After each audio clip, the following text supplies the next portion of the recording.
Welcome to Busy Bee Living. Today we are going to look at the Graco 360 VSP sprayer. To get started, we're just going to have to strain our paint here. And once that's complete, you just want to put the lid back onto the container. Just when you do that though, make sure that the arrow indicator is falling in between. You'll see those little dark lines there, and you want to make sure that that arrow is in that zone. That's how you know it's down and tight enough. And then we can attach the cup to the sprayer itself, but I will tell you, make sure you just clip that little shut. That way you can get it on there, and now reopen it so you can release the air out and get a sprayer ready to go.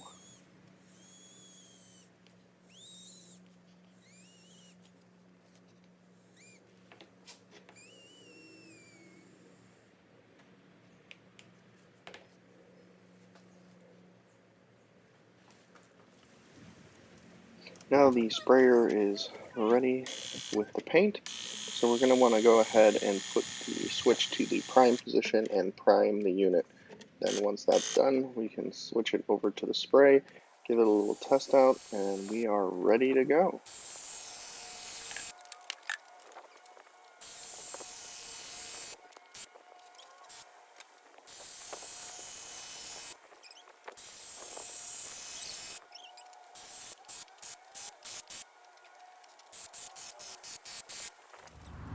This is one coat so far with that Graco sprayer, so came out really well. They did a really good job matching too. As you can see, no drips or anything like that. Came out really nice. That was with this guy.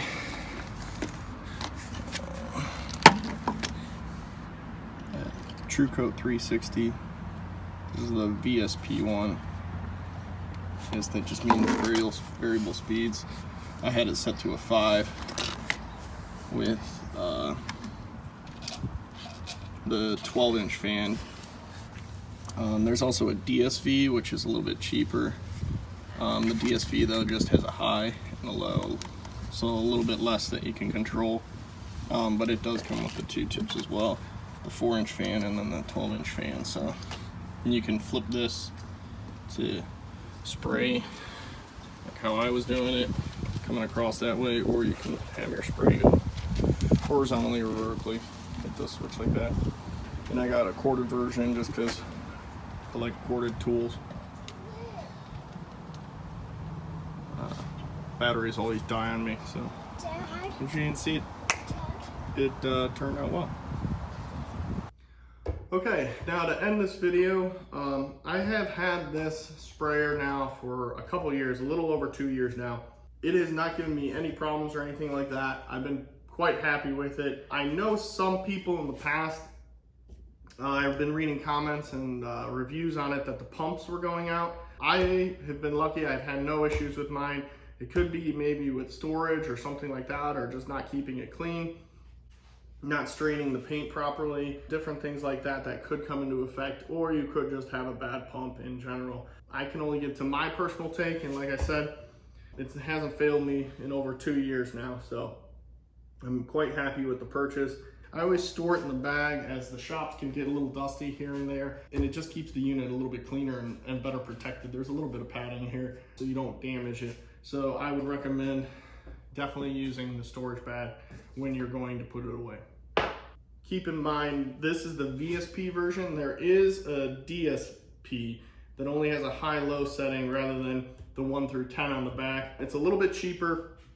I found value though in this, just being able to control that flow. Depending on the material I'm spraying, if it's a little bit thicker, like a latex paint or something like that. I sprayed quite a bit through it though, and it's handled them all. Thing to keep in mind though, make sure you're straining that material, as that is very important when it comes to overall performance. You don't want, gummed up paint or anything like that, filling up that sprayer and really damaging it. So definitely some things I would recommend: buying tons of the strainer packs. They're small packs like that, but you can get them in bundles quite big. That's something that you'll want to keep on hand at all times. Get yourself some nice ones and you'll thank yourself.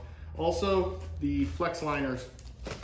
I was washing them, but as you can see, this one here, I tried to wash it and it still leaves a little bit of residue behind. So they're not that expensive and it makes it a lot easier to clean up when you don't have to clean that out. Also, if yours did not come with pump armor, you'll want to pick up your own. It's key when storing this, especially if you're not using it quite a bit. As well as just a soft bristled toothbrush I use to clean the tips a little bit. Don't go too heavy on them because you don't want to damage or wear out the tip, but that will help, as well as getting in some of the littler pieces here and there to get them nice and clean. If you are though looking at using this sprayer like daily, there is a commercial grade one. It actually is battery powered. It takes like the lithium batteries, a lot like the DeWalt tool ones. That would be the route to go. I don't think that this model would be able to handle that many uses. So, but if you're doing it every once in a while, like I said, mine's probably once a month. It's holding up quite well to just that usage. So if you're interested in any of the sprayers I talked about or any of the extras, so you can purchase those when you purchase this and you're ready to go, I will leave links down below. If you use those do help us out without any extra cost to you, so we do appreciate it as a channel. And if it's your first time here, we would love to earn your subscription. We do videos like this, woodworking, and now just around the house, making sure you're doing proper repairs and different things like that. So if it's something you're interested in, we'd love to have you on board. With that, we can wrap up this video. So I appreciate you guys watching. Until next time, thanks for buzzing by.